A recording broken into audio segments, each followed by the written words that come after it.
Abi. İyi misin sen ne Bu ikinci çekim ya bize. Çek artık bitsin bu.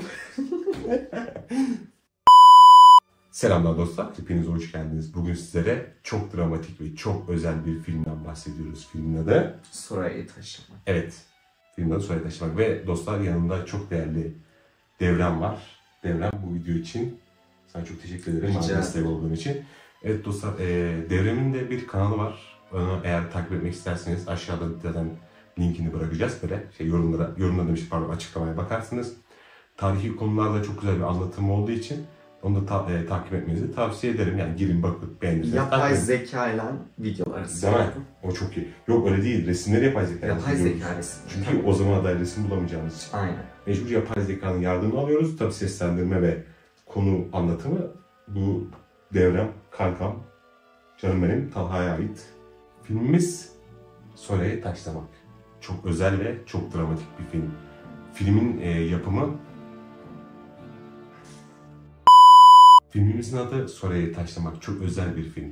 Film yılı 2008-2009. Yapım Amerikan yapımı. Değil mi? Yani İranlı oyuncular var. Değil mi? Bu filmin eserinin adı neydi? Ya bir kitaptan kitaptan La Femme Lapide. Hani, Fransızca olan bir kitap. Yani. Ama hani Türkçesini falan ben hiçbir yerde bulamadım. Kitabın Türkçesi evet o sayede. Yok çevirmiş. Bilen varsa yani. Şeylere yorumlara abi ben buldum falan. Bulursanız bana ulaşın. Peki La Femme Lapide'nin anlamı neydi? Taşlanan kadın. Değil mi? Aynen. O şeyden bize şey olarak geçmiş. Filmde daha doğrusu farklı şey yapmışlar ama gene konsept aynen. Filmin ismi farklı. Evet şimdi kanka yani filmi anlatmanı istiyorum. Şimdi bu sefer sen anlatacaksın. Şimdi şöyle başlıyor. Feridun Sahipcan. Zaten yazar. Yazar o kendisi. Evet. Kendisi yazar. Birebir bu hikayeyi, bu olayı aldığı daha doğrusu gibi yazıyor. Soraya'nın halası ya da teyzesi olması lazım. Zehra'dan dinliyor. Evet. Zehra'yı canlandıran da çok ünlü bir aktör, Şuhre Aktaşlı. Ondan sonra Zehra'dan birebir duyuyor. Ama şöyle bir şey, yani tamamen şans eseri. Şans eseri, arabası bozuluyor. Köyün girişine bozuluyor değil mi hani? Yani köye uzak bir yerde. Oranın yakınlarında bozuluyor. Aynen. Arabası bozuluyor. Ve sonra köye doğru giden, köy de değil aslında, küçük kasaba tarzında bir yer. Orta. Aynen, Kupaya eyaleti. Kasaba dediğimiz bir yer. Aynen, Kupaya kentinde oluyor. Kupaya kentinde, İran'ın. Evet. Aha, yani şöyle, arabası bozuluyor. Arabası bozuluyor. Sonra oradan şans eseri bir minibüs ve otobüs tarzında bir araç geçerken onun vasıtasıyla aynen öyle beni de alın. Onun vasıtasıyla kasabaya gidiyor. Kasabada arabasını biz sanayi ustası derler ya bizim. Normal yani sağda solda küçük kaportacı. Niye lan? Kaportacı adam o da hepsini alıyor. Bir ustaya arabanın yapması için şey yapıyor. O da şey mi diyor? Neydi o adamın ismi? Haşim değil mi? Doğru. Aynen. Haşim'e arabayı teslim ediyor. Haşim dostlar şunun için sordum. Haşim burada çok önemli bir rol oynuyor.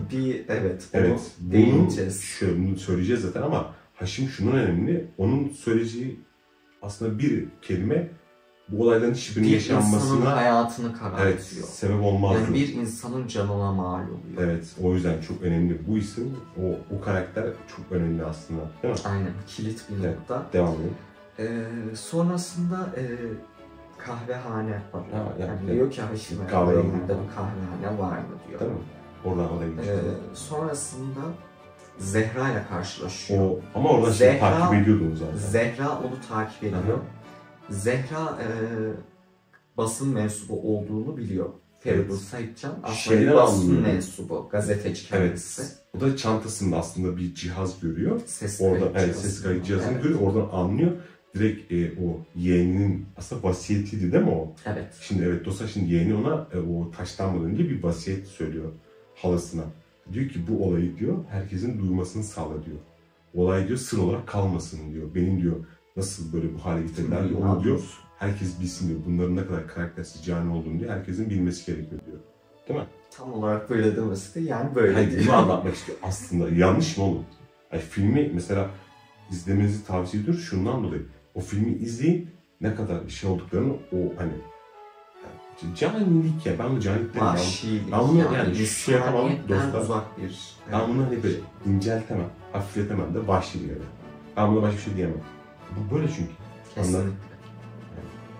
Başka bir çıkamıyorsun. Neyse devam edeyim ben. Feridun'u Zehra buluyor. Evet, onlar anlatmaya çalışıyor. Bir kağıt. Kağıda not yazıyor. Kağıda bir taş şey yapıyor, koyuyor. Bir de Soraya'nın kemik parçasını koyuyor. Ha, şeyle beraber, taşla beraber. Evet. Evet. Onu yüksek bir yerde, balkon gibi bir yerde otururken Feridun sahipcan ona atıyor. Tabii notu da Farsça olarak yazmıyor zaten. İngilizce evet. olarak yazıyor. Zaten başta soruyordu İngilizce biliyor musun? You speak English? I speak English. I must talk fast. Evet. Sonrasında evinin yolunu tarif eden küçük bir kroki gibi bir şey çiziyor. Gönderiyor zaten hepsi. Atıyor taşı. Sonrasında Feridun sahipcan geliyor. Bunlar oturuyorlar. Başlıyorlar. Anlatmaya zaten. Anlatmaya. Aynen. Zehra Hanım anlatmaya başlıyor. Orada zaten film zaten başlamış oluyor aslında. Film başlamış. Evet, orada başlıyor aslında film. O başlangıç kısımları olayın nasıl geliştiğini anlatıyor. Oradan o tam anlattığı zaman film başlıyor zaten değil mi? Aynen öyle. Evet. Ya kısaca özetlemek istersek şöyle. Soraya başrol karakterimiz. Soraya İftiraya uğrayan kadın aslında. Aynen. Bu bir de iftira atan da kocası. Yani böyle başka komşu falan da değil.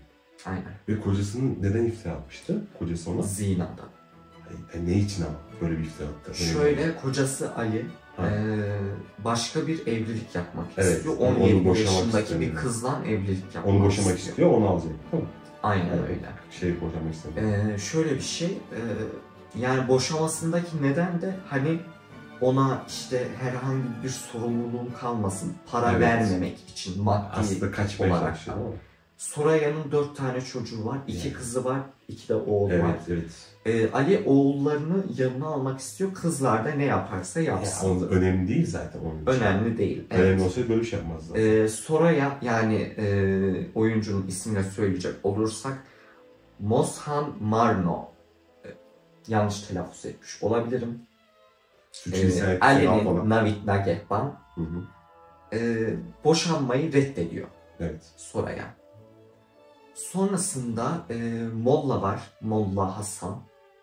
Evet, bir şey var, daha onun bir şey de var, onu şu an biz söylemiyoruz. Sonra film izleyin anlarsınız zaten. Molla Hasan'la Soraya'ya bir oyun kuruyor. Evet, kocası Molla'yla ondan önce şöyle bir şey, Soraya'nın Ali'den boşanması için Haşim'in karısı vefat ediyor. Evet, işte Haşim burada önemli işte. Haşim'in de bir tane çocuğu var ama bir oğlu var. Sonra Soraya para karşılığında, belli bir miktar karşılığında Haşim'in ev işlerini, işte yemek, temizlik, bu tarz işlerini yapıyor. Para kazanmaya. Aynen. Ve bu işi de aslında, bu işi de ona kocası ayarlıyor ondan boşanması için. Oyun yapıyor. Aynen. Molla Hasan'la kocası ayarlıyor bu işi. Sonrasında bir iftira atıyorlar. Evet. Kocası atıyor zaten. Aynen. Sonra şey oluyor da orada.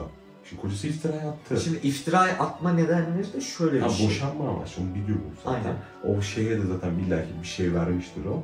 Çünkü desteklemesi lazım. Ekstra köyün muhtarını da alet ediyorlar ama o işin için köy muhtarı bir şey bilmiyor mu?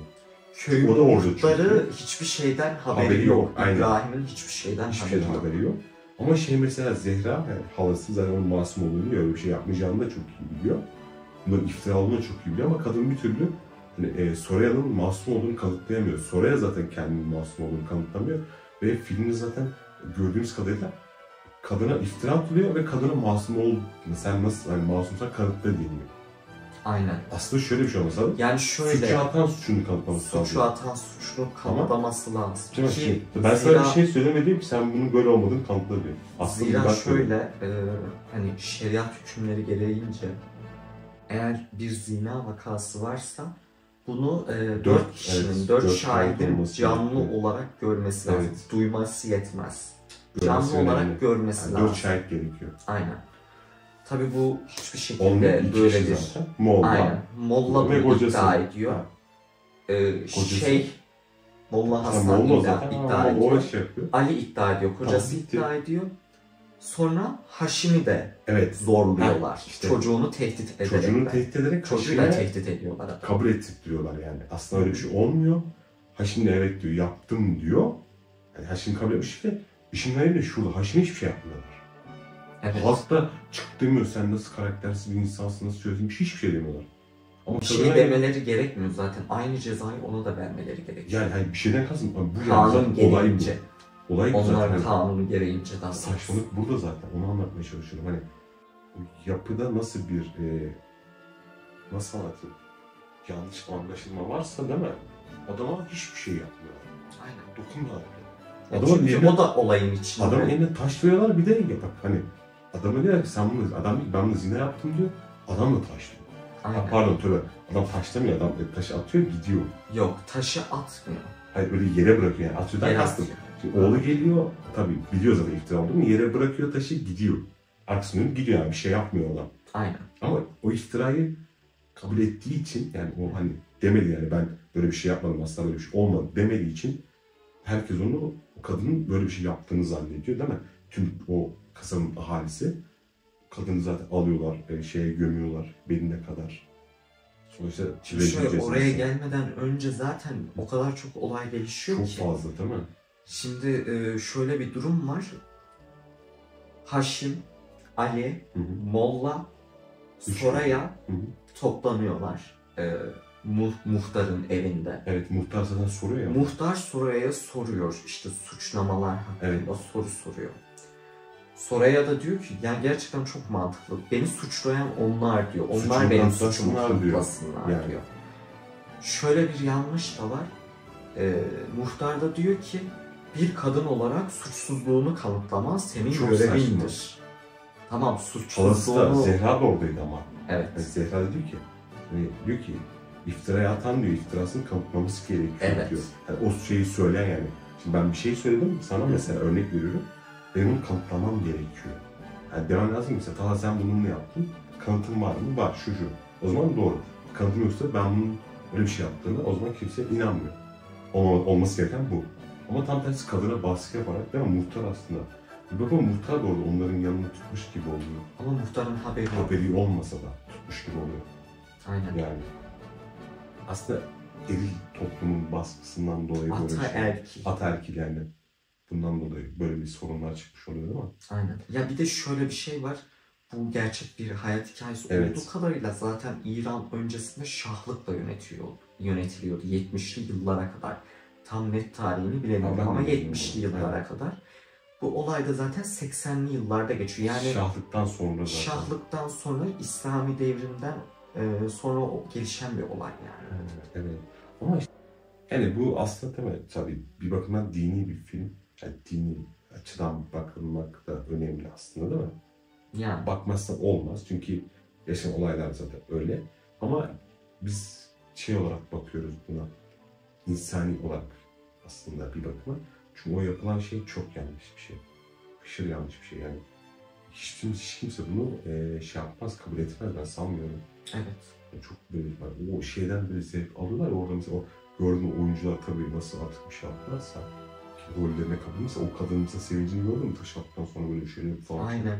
Öyle falan dedim ne yapayım? O evet. Dedim ne yapıyorum? Dedim manyak dedim. Yani şöyle bir şey var zaten Soraya'yı taşlamaya götürdükleri zaman beline kadar gömüyorlar zaten. Elini bağlı şey yapıyorlar. Hatta onun görselini koyarsan da koyarsın. Evet onları koyacağım. Evet mesela zaten arada zaten şey yaparız. Araya ben atarım şeylerini. Aynen. Yani Soraya'yı beline kadar gömüyorlar ve ilk taşı babasından atmasını istiyor. Ve Soraya'nın babasının da umrunda değil yani. Evet kızını reddediyor. Reddediyor adam yani. Benim böyle bir çok acı bir şey yani. Evet bu çok kötü bir şey. Sonrasında... elin lafıyla, şunu derler yani elin lafıyla kendi şeyine inanıyorsun yani tamam mı? Yani şu demiyorsun ki ya benim kızım böyle bir şey yapmaz. Ben böyle yetiştirmedim demiyor adam. Aynen. Yani, o birilerinin lafıyla yapmış. Adam hemen benim böyle bir kızım yok diyor, ben diyor. Ya bir de şöyle bir şey var mesela, o Molla Hasan da ortalıkta böyle dolanıyor. Allah rızası için taş atıyor direkten. Oğlum beni delirtti zaten. Allah'a karıştırma lan bari işte. Tövbe estağfurullah ya. Yani şöyle bir şey, ilk taşı babasından atması isteniyor. Atıyor ama. Atıyor, tutmuyor. Atıyor, evet, üç defa atıyor, üçünde de tutmuyor. Ya gelmiyor, sonra taşlar isabet etmiyor. Aynen. Sonra oradan bir kadın çıkıyor. Zehra işte o. Zehra değil. Değil mi? Zehra değil, başka bir kadın. Pardon. Oradan bir kadın çıkıyor. Bu diyor bir işaret diyor ama. Bu Allah'tan gelen bir evet, işaret. Allah onun masum olduğunu biliyor diyor. Aldırmıyor tabii kimse. Tabii sonra kocası. Muhtar aslında orada bir şeye geliyor yani. Bir şey vicdana. yapacak. Molla hemen böyle dur hemen. Sen geride dur diyerekten. Tövbe. Sonrasında bu sefer kocası alıyor taşları. Hı-hı. Kocası atıyor, ilk taş kafasına, evet, alnının ortasına geliyor. İkinci taşı atıyor. O da aynı zaten. Kanlar akmaya başlıyor zaten. Yani çok dehşet verici bir şey yani. Valla telife eğer takılmazsa oralarını koyacağım ama biraz sıkıntı İlginç olabilir. kısım da şurası. Soraya taşlanacağı zaman da yani kente, kasabaya bir panayır geliyor. Panayır geliyor, palyaçolar, şunlar bunlar. İşte sonrasında Soraya taşlandıktan sonra üstüne bir örtü atıyorlar ve o gece eğleniyorlar. Yani sanki hiçbir şey olmamış, hiçbir insan ölmemiş gibi eğleniyorlar. Zaten onu hani o taşlarken zaten onu hissettiriyor oradakiler. Aynen. O yani o şeyini nasıl diyeyim, o şeyin neydi o ya, zevk almaları falan var ya, o acı çekmesi yani.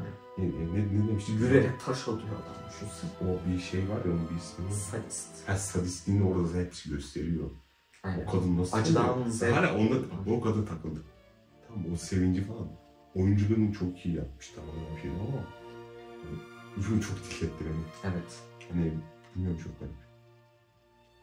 Evet, Anlayacağınız dostlar gerçekten çok duygu ve dram dolu bir film ve bu gerçekten yaşanmış bir olaydan alınan hikaye olduğu için ekstra daha fazla bir şey oluyor, insan bir duygulanıyor ya, diyor ki hani bu kadar da mı cani olursunuz, yani nasıl bir şey? Ve yani o kadar bir canilik ki gömülmesine bile müsaade etmiyorlar. Evet, filmin sonu değil mi? Bir halası veya teyzesi Zehra işte. Zehra. Bir derenin kenarına götürüyorlar diğer kadınlarla birlikte. Oraya bırakıyorlar.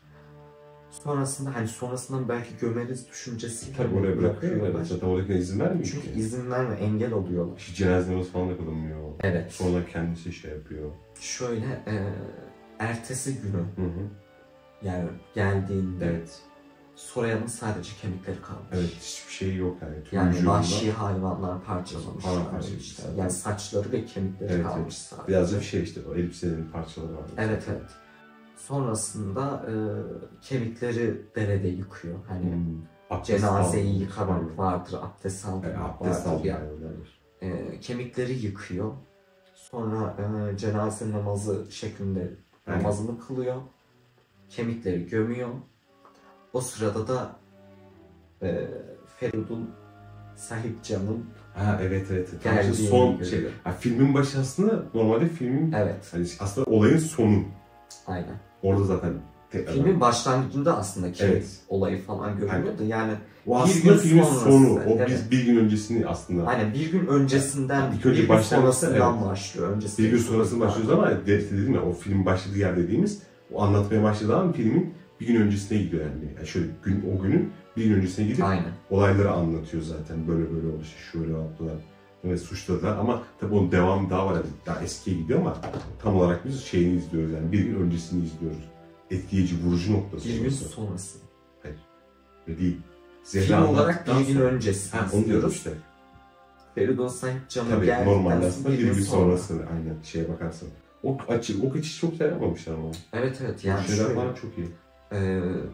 Zaten film bir gün sonrasıyla başlıyor. Bir gün öncesiyle devam ediyor. Sonra bir gün sonrasıyla da bitiyor zaten. Aynen. Tamam, başladıkları yere geri dönüyor aslında. Aynen. Evet, öyleydi yani. Çok o sonra yani. Dram dolu. Ağlarsın ya. Harbiden ağlarsın oğlum ya. O şey yani. Düşünsene, bir empati yaptığında mesela öyle bir duruma geldiğinde düşünsene. Aynen. Hiçbir şeyin yok, bir şey yapmamışsın ve o durumdasın. Ve seni öldürecek adam var. De normalde öldürmüyorlar hani. Yani. Ben şöyle diyeyim, hani o acıyı çekmektense hani böyle bir şeyden en azından dersin ki ya size de lanet olsun, tamam mı? Direkt indir beni gideyim ben. En azından şey olursun yani. Susuz yere öldüğünü biliyorsun ya. En azından hani günah yerine bir şey olursun diyeyim, şehit mi olursun diyeyim. Bunun tabii şimdi ben veremem yani de. Susuz yere öldürülmüş bir insan. Canilik anlamında yaptı bir de. Normal bir şey değil. Yani herhangi bir kanıt olmadan. İftira uğrayarak şey olursun. İftira, evet. Bilmiyorum bunu tabii yani izleyiciler zaten hani o dini az çok daha iyi bilenler anlarlar zaten. Tabii ki de. Yani dostlar şöyle söyleyeyim. Çok etkileyici, dram dolu, gerçekten yaşanmış bir hikayeden alınan çok değerli bir film, aslında güzel bir eser. Dediğimiz gibi hani kitabının Türkçesi yok. Değil mi? Hani çevirisi yok. Bulamadım. Belki vardır, evet doğru diyor. Hani yanlış söyledim, özür dilerim. Hani bulamadık. Bulan dostlar altı yazsın, abi var ya siz nasıl bulamadınız falan diye, internete bakmayınız falan diye. Google amca var. Google amca var falan diye olacak illaki. Değil, sıkıntı yok. Aynen. Bu kadar değil mi? Başka? Aynen. Zaten film böyle. Film böyle bitiyor. Sonra bu sefer Feridun Bey'in peşine düşüyor. Molla'yla Ali. Evet. Yaptıkları öğrenilecek diye öyle onun peşine düşüyor. Evet, ama engel olamıyorlar. Tabii o dönemde de tüm dünya bunu öğrenmiş gerçekten. Evet. Yani 1980'ler. 80'ler. 1980'ler zamanda yaşanmış. Tabii film tabii 2008-2009 yapımı. Ve Amerikan yapımı. Amerikan yapımı İranlı oyuncular. Ama tuhaf şimdi. Yazar Fransız, İran asıllı. Yapımcılar Amerikan, onlar da herhalde. İranlı Amerikanlı. Aha, evet. Asıl kendi şeyleri, kendi halkından bu şeyi yapan, umursayanlar. Diğer yabancı taraflardakileri yapmışlar. Evet, dram olarak çok bayağı dramatik. Ya oyuncular da bence oyuncular da çok güzel hazırlanmışlar. Tülbüyü falan çok güzel biliyor. Dediğim gibi hani ben o kadar çok sinirlendim oğlum. Hani o bir seviniyor ya. Leyla. Hala onda kafamda deliriyorum ben. Evet dostlar, film hakkında ve konseptimiz hakkında. Yani konsept şu anlık böyle oğlum, bakmayın böyle bütün emek içeceğim daha sonra. Bir iki videoda. Dram videosunda şöyle dostlar, benim tabii ki devrem daha iyi bildiği için filmi, o yüzden devremle anlatmak istedim. Yani daha devrem adı, ben bir şey demedim de. Böyle beğendiyseniz like atın. Değil mi? Devremin kanalına bakmayı unutmayın ha. Babam tarihi şeyler falan çok fazla anlatıyor. Ve şöyle genellikle ağırlık olarak da bir Türk tarihimiz var. Ya şöyle. Ve dünya tarihi de var. Yani tarih olarak her türlü. Önemli sadece Türk olayları tarihi falan. Dünya tarihi. Dünya tarihi direkt. Aynen, dünya tarihi, efsaneler, mitoloji, o tarzda. Evet, doğru lan biz değil mi? Evet. Genellikle tarihi şeyler var ama bir de tarihi mitolojik olaylar var mesela değil mi? Hindistan, bir video yapıyorum öyle. Sonra Yunan tanrıları falan, İskandinav mesela onlar falan. Ve o şeylerin, o tanrıların bir de onları geçsin de mistik yaratıklar falan var ya hani. Canlılar falan, onların da şeyleri. Böyle dostlar hani takip edin. Teşekkür ederiz. Bizden bu kadar. Bir sonraki videoda görüşmek üzere. Hoşça kalın.